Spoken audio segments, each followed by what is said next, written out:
A lot of people have been wondering about magnet swaps, and on the Seymour Duncan forum, there's tons of people who just cannot get enough of it. There's a few reasons for that. First, it's probably the second easiest pickup mod that you can do, and it's as far as the difference in sound and tone that you hear, it's probably one of the most noticeable as well.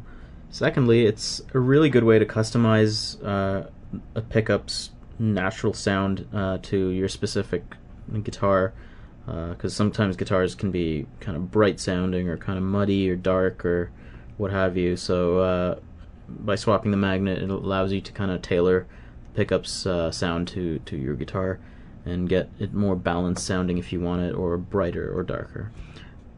And lastly, it's a good way to actually find out and learn a bit more about different types of magnets and how they sound and feel when you're playing them.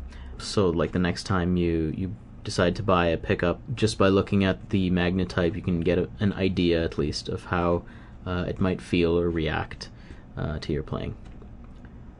Okay, before I get onto the tools and the how-to part of this video, I just wanted to lay out this disclaimer here that if you actually do go on with a magnet swap, you are most probably voiding the warranty on your pickup. So if you're not cool with that, then don't do that.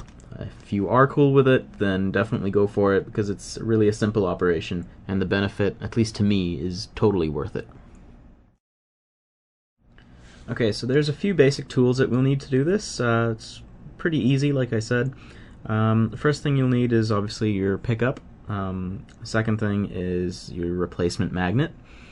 Then we'll need a number 1 Phillips screwdriver, a toothpick, and lastly, this is optional, I guess, humbucker coil tape. Now, you don't necessarily need it because you can reuse your existing coil tape.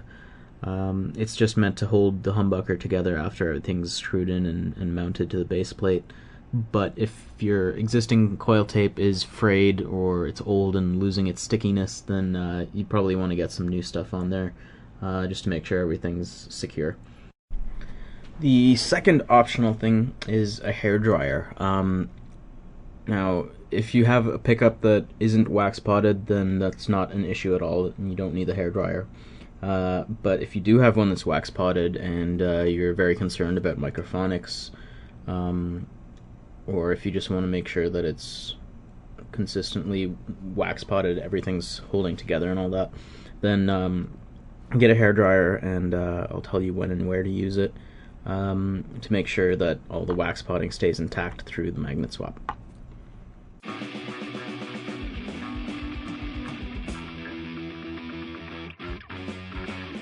Okay, the first thing we need to do is take the strings off if you want to. If you can take the pickup out without taking off your strings, that's fine too. Next we need to unscrew the bobbin mounting screws. Just a few turns should do it. You don't really need to take them all the way out.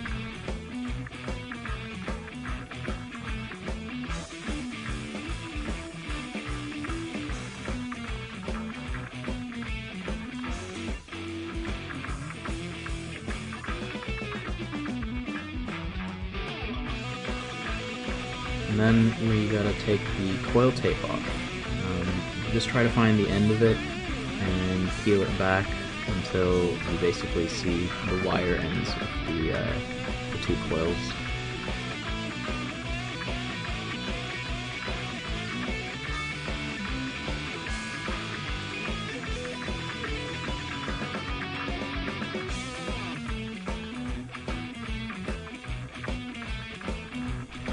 Now at this point, the next step is taking the magnet out. So we gotta push out the bobbins by pushing the screws, and that'll raise the bobbins a little bit and give you a bit more clearance. If it doesn't lift out easily, then use the hairdryer on a warm setting just to loosen out the wax a bit. Get your toothpick and find the end of the magnet that's hidden kind of under all the wires, and gently push it out just about halfway. And then you can basically we do this to make sure that you've got the correct polarity of the replacement magnet. If it repels like that, then that's the wrong orientation. So we flip the magnet around until it retracts, and that's the correct orientation that we need to put the magnet in. If you put it in reverse, then you'll get out-of-phase sounds when you're playing both pickups at the same time.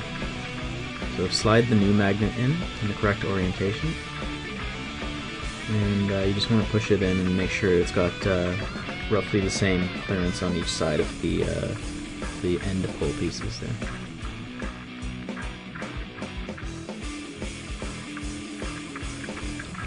Next, we just squeeze the bobbins back to the base plate and screw in the bobbin mounting screws again.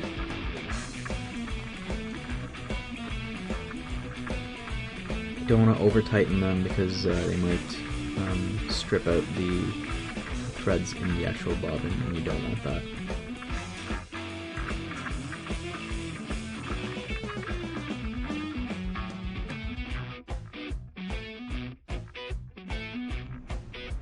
And put the coil tape back. Try to make sure it's nice and tight and it's holding everything tightly together, especially on the sides where it can kind of loosen out a bit.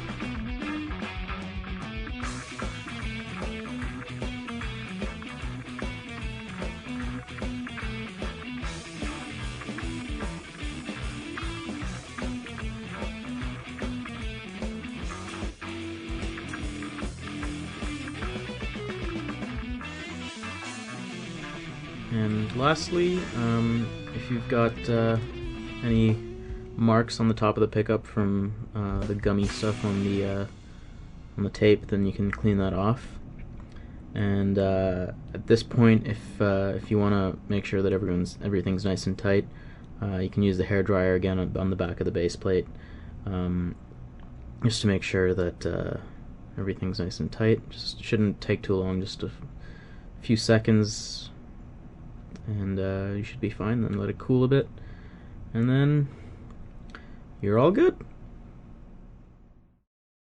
One more thing to mention, when you replace a magnet, usually the pickup takes a day or two to settle into the new magnet's field strength and the actual dimensions of the field itself. So right after you've replaced the magnet, it'll sound a bit different than it will a couple days later.